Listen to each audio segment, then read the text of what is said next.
الكريم أما بعد أعوذ بالله من الشيطان الرجيم بسم الله الرحمن الرحيم وعن أبي أمامة قال قال رسول الله صلى الله عليه وسلم من أحب لله وأبغض لله وآتى لله ومنع لله فقد استكمل الإيمان رواه أبو داود ورواه الترمذي عن معاذ بن أنس مع تقديم وتأخير وفيه فقد استكمل إيمانه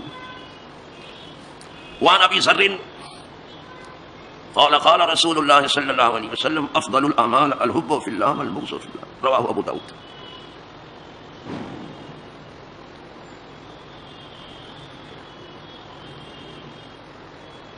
برادران دینی و یقینی، یہ حدیث جس کا متن آپ نے سماعت فرمایا جناب ابو امامہ باہلی سے مروی ہے. یہ چونکہ قبیلہ باہلا سے تعلق رکھتے تھے، ان کو باہلی کہا جاتا ہے اور ان کا اصل نام سدئی ہے.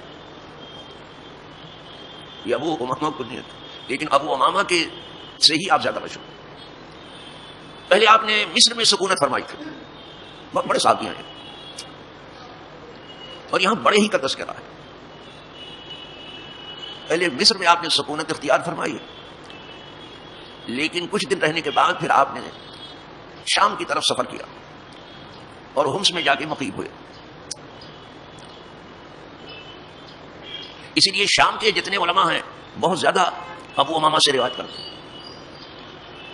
جو شامی علماء ہیں بہت زیادہ روایت کرتے ہیں ابو امامہ باہلی سے، اس لیے کہ یہ کثیر روایت ہے. انہیں اللہ نے اچھی عمر عطا فرمائی، یہ 91 سال زندہ رہے حیات ظاہری کے ساتھ. ویسے تو اللہ والے کہاں مرتے ہیں.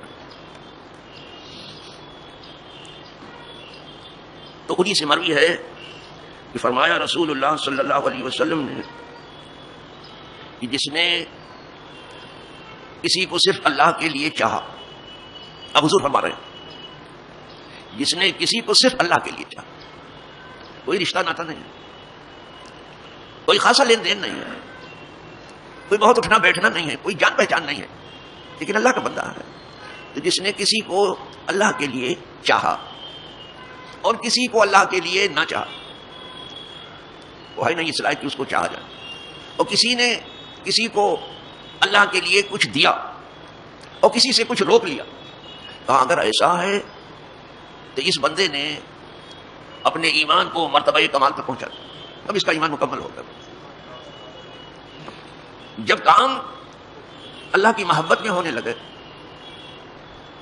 اور کسی سے اگر کچھ نفرت ہے تو اللہ کے لیے، کچھ دینا ہے تو اللہ کے لیے، نہیں ہے تو اللہ کے لیے، جب کام اللہ کے لیے ہونے لگے تو اس بندے کے ایمان مکمل ہوگا. یہی کچھ کلام پاک میں بھی تو آیا، ہم آپ بار بار پڑھتے ہیں، لیکن بہت کم لوگ ہیں جو اس کے معنی میں ڈوب کر کے کچھ غور و فکر کر رہے. پڑھ لیتے بس ایسے پڑھ لیتے. کلام پاک میں ہے کہ ان صلاتی و نسکی و محیایا و مماتی للہ رب العالمین، بے شک میری نماز اور بے شک میری عبادت یا میرا حج اور بے شک میری پوری زندگی اور بے شک میری موت سب اللہ کے لیے.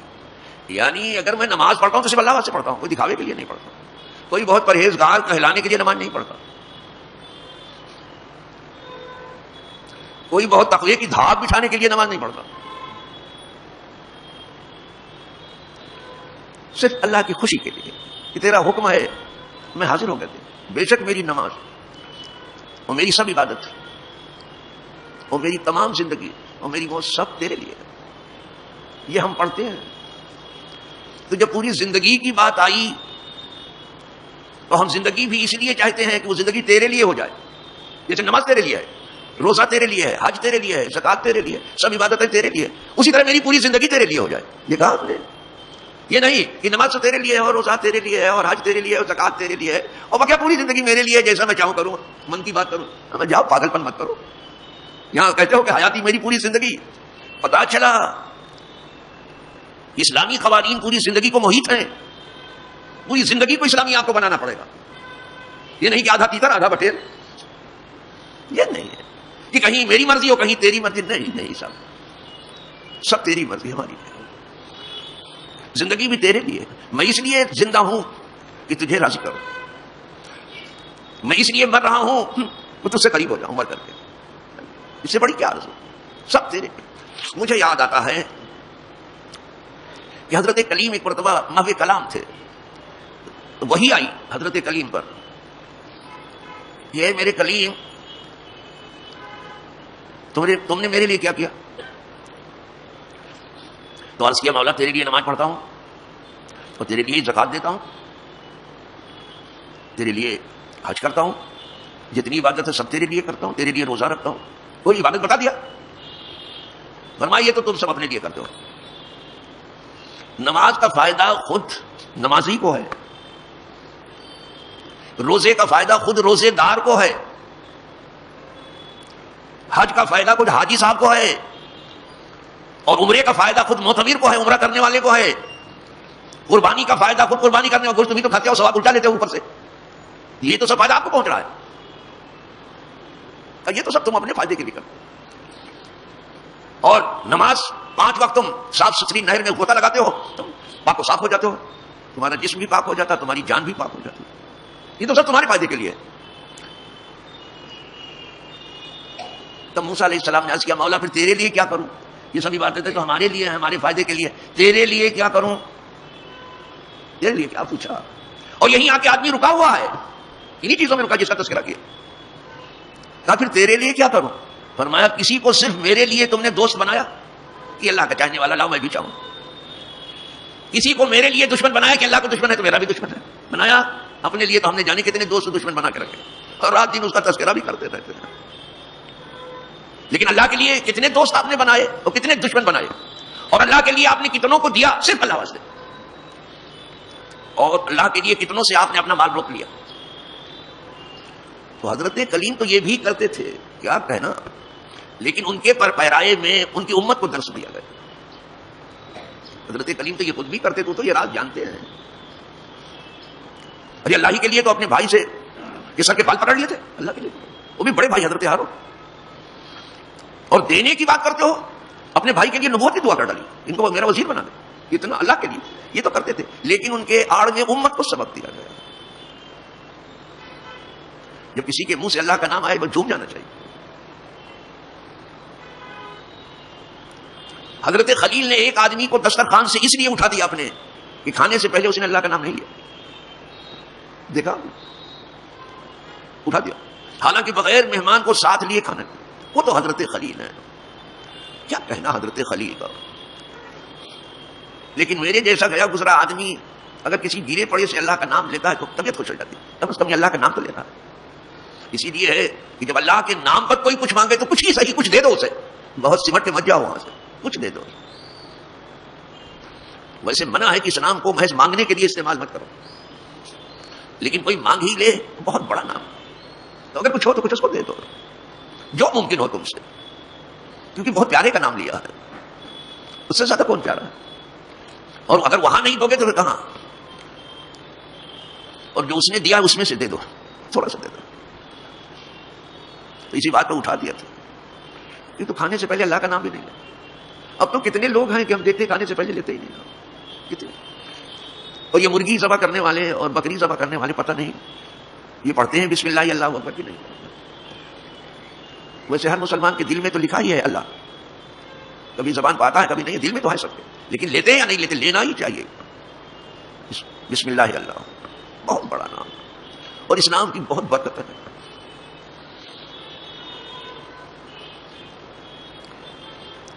اللہ کے نام کی ایک تسبیح فرشتے نے پڑھی تھی تو حضرت خلیل جھوم گئے. فرشتے کو پڑھنا تھا, جھوم گئے. وہ پیارے کا نام لیا, آدمی کی شکل میں تھا فرشتہ. ایک مرتبہ تو اور پڑھ دے تو وہ تسبیح جو پڑھی تھی. کہا ٹھیک ہے اگر میں پڑھ دوں تو مجھے آپ کیا دیں گے؟ کہا یہ بکریاں جو ہے سب دے دو. یہ رہے گا اللہ والوں کی سب دے دوں گا. اتنا پیار آ گیا اللہ کے لیے, مجھ نے پڑھ دیا. پھر اور اچھا لگا, ایک بار اور پڑھ دے. دوست اب چاہے گا کہ دوست کا تذکرہ بار بار نہ ہو, وہ جو دوست ہے وہ جانتا ہے جو جان چھڑکتا ہے وہ، اور جس کو کچھ پتہ ہی نہیں ہے جس کو محبت کا، وہ کیا جانے اس کو. کہا ایک بار اور پڑھ دے تو. کہا کیا دے دیں گے؟ کہا یہ جتنی گائیں ہیں نا سب تجھے دے دوں گا. اچھا ٹھیک ہے. اب کیا اور چھوپ کے پڑھ دیا، فرشتہ تو پھر فرشتہ ہے. اور ڈوب گئے مجھے.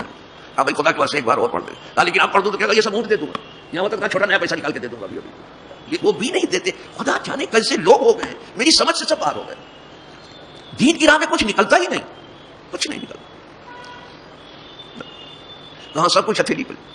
یہ نہیں کہ کہا دے دیا، اونٹ بھی دے دیا سب، لیکن وہ مزہ جو بارہ ہاتھ وہ کم نہیں ہو رہا اور زیادہ ہو گیا. لیکن ایک بار اور کہا تو آپ کے پاس کچھ ہے ہی نہیں. بکریاں تھی سب دے دیا آپ نے، گائیں تھی سب دے دیا، اونٹ تھا سب دے دیا، اب تو کچھ ہے نہیں. آپ کیوں نہیں، میں تیرے ساتھ چلوں گا، تیری خدمت کروں گا. اور تو تصویر پڑھ. دیکھا یہ عشق، یہ عشق تو اوپر کا خلیل کا عشق ہے. یہ خلیل جلیل کی بات ہے، کیا بتاؤں. تب فرشتے نے کہا پھر کیوں نہ کہے کہ واتخذ اللہ ابراہیم خلیلا، اللہ نے ابراہیم کو اپنا دوست بنا لیا. اس نے کہا صاحب آپ کو مبارک ہو، میں تو صرف آیا تھا دیکھنے کے لیے کہ آپ کتنا خدا کو چاہتے ہیں. خدا کو چاہتے بھی ہیں، خدا کے نام پہ کچھ نکلتا بھی نہیں. یہ کون سا چاہنا ہے بھیا؟ میری تو سمجھ سے سب باہر ہو گیا، بالکل باہر ہو گیا، کچھ نکلتا بھی نہیں. وہ بیٹھے ہیں جان نکالنے کے لیے، کچھ نہیں نکل رہا ہے. لا حول ولا قوت الا باللہ. تو یہ روایت کیا شاہ نے.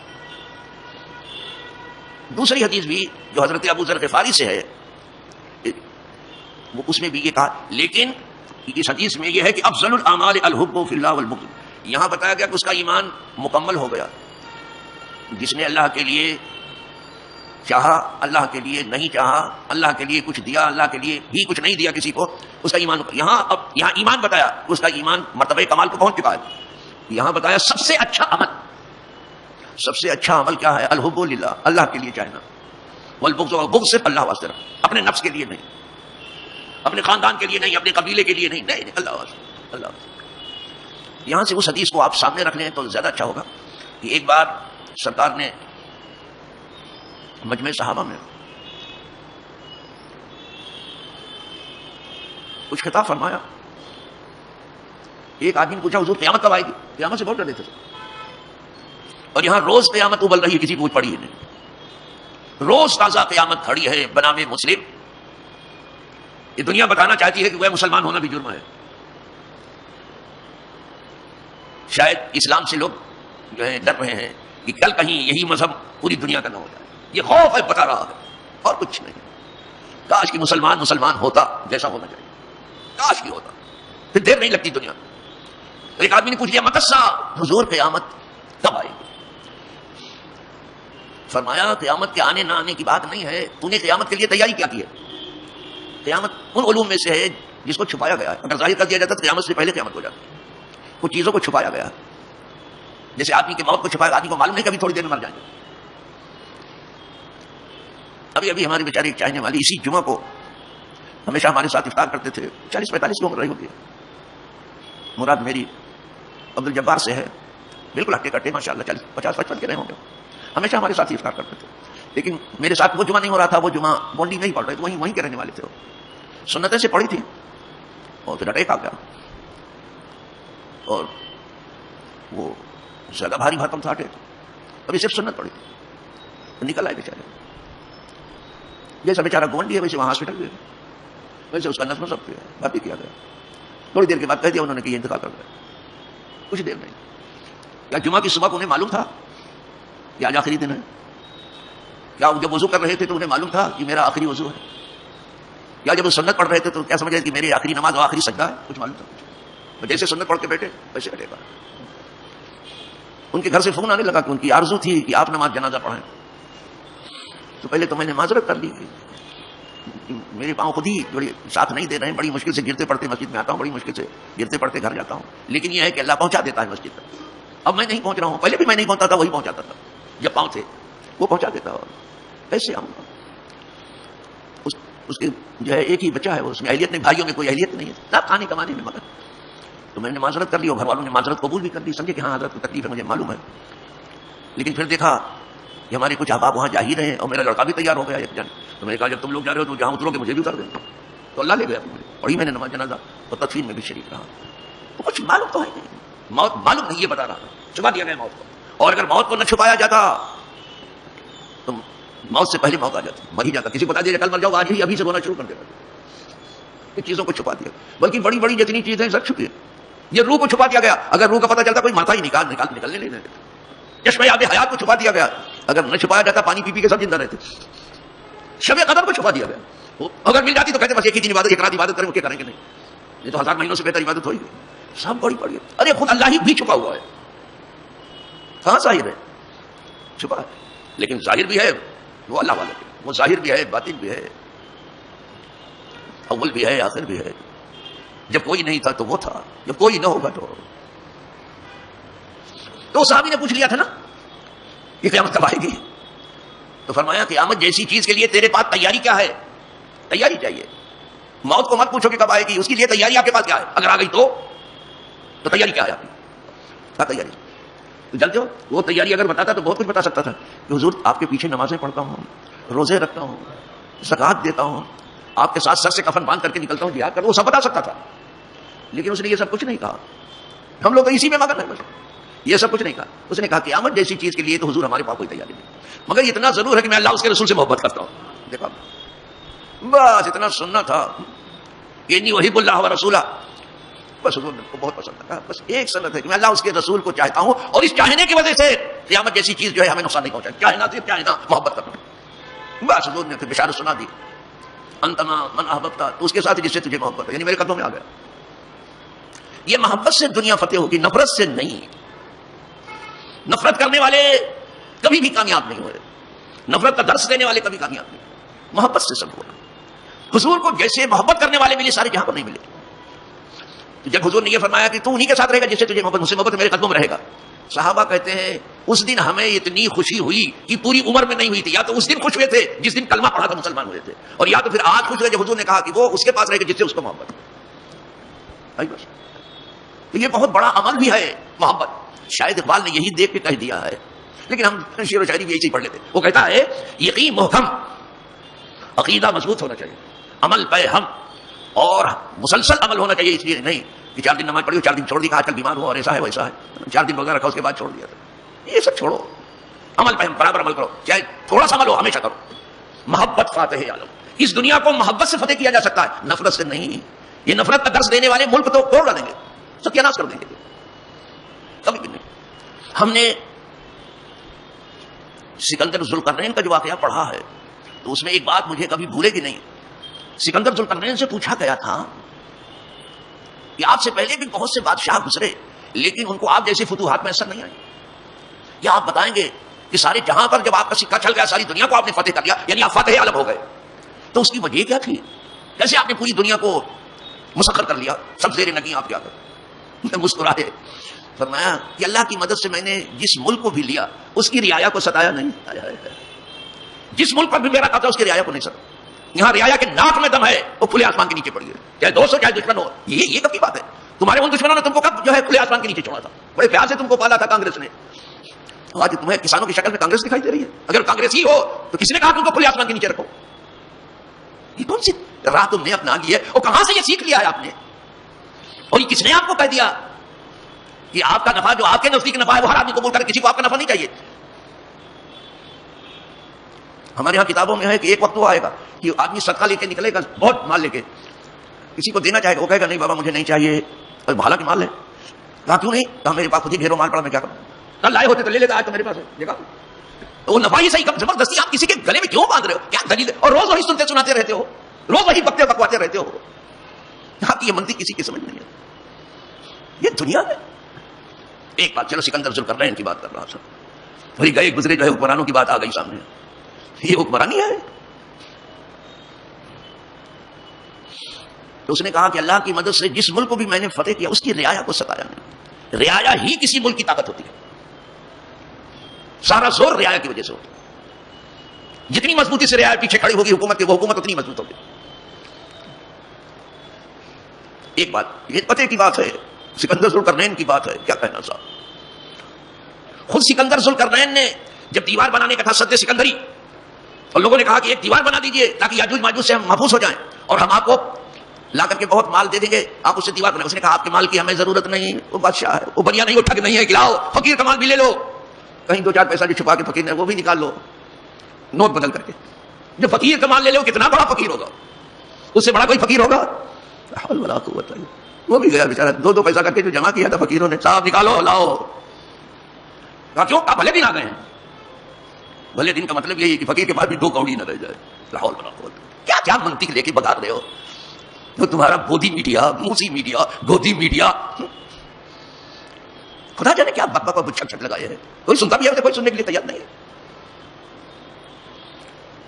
چلو پھر آ جائیں سکندر ذوالقرنین. ایک بات اس نے بتائی کہ ہم نے جس ملک کو بھی اللہ کی مدد سے فتح کیا اس کی رعایا کو نہیں، رعایا کو مت ستاؤ.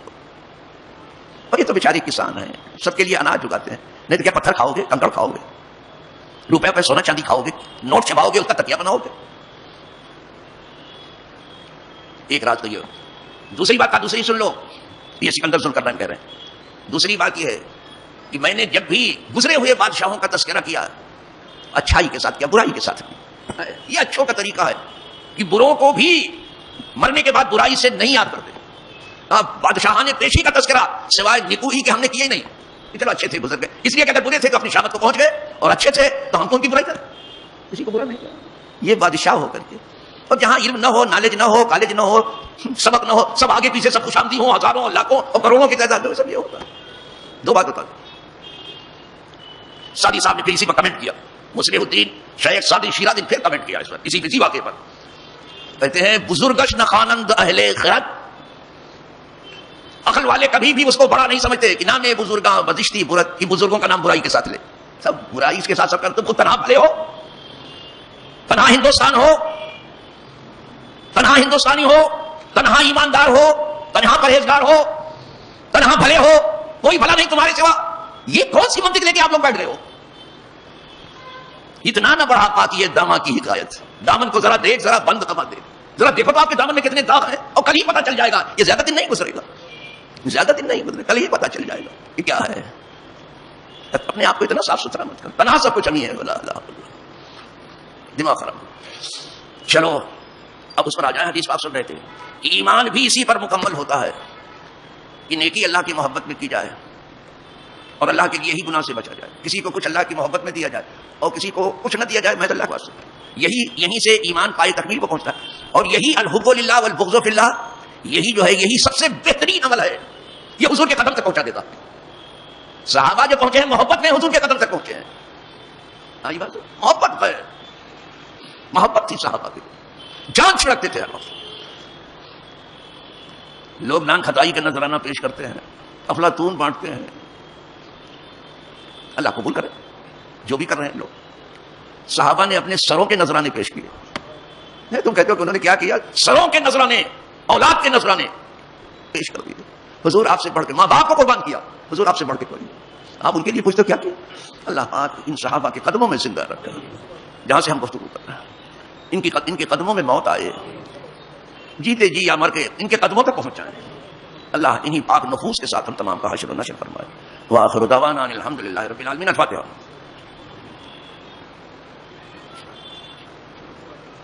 ان اللہ وملائکتہ یصلون علی النبی یا ایھا الذین آمنوا صلوا علیہ وسلموا تسلیما. اللهم صل وسلم علی سیدنا محمد وآلہ وصحبہ وبارک وسلم. صلاۃ و سلام علیک یا رسول اللہ. سبحان ربک رب العزۃ عما یصفون وسلام علی المرسلین.